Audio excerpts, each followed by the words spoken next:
தூதர் ஸல்லல்லாஹு அலைஹி வஸல்லம் சொன்னார்கள், அல்லாஹ் கூறுவதாக, ஒரு அடியான் என்னை எப்படி நினைக்கிறானோ அது போன்றே நானும் அவனை நினைக்கிறேன்.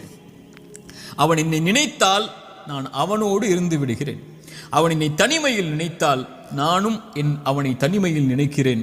அவன் ஒரு கூட்டத்தில் என்னை நினைவு கூர்ந்தால் அவன் நினைவு கூறக்கூடிய கூட்டத்தை விட சிறந்த கூட்டத்தில் நான் அவனை நினைவு கூறுகிறேன் என்று அல்லாஹுடைய தூதர் ஸல்லல்லாஹு அலைஹி வஸல்லம் அல்லாஹ் கூறுவதாக சொன்னார்கள். அவன் தனிமையில் அவன் நினைத்தால் என்னை, நான் அவனை தனிமையில் நினைக்கிறேன். என்னை நினைத்தால் நான் அவனோடு தான் இருக்கிறேன் என்று அல்லாஹ் கூறுகிறான். அல்லாஹ் உங்களோடு இருந்தால் ஏன் கவலை? அல்லாஹ் உங்களோடு இருந்தால் ஏன் பிரச்சனைகள்? அல்லாஹ் உங்களோடு இருந்தால் ஏன் சிரமங்கள்?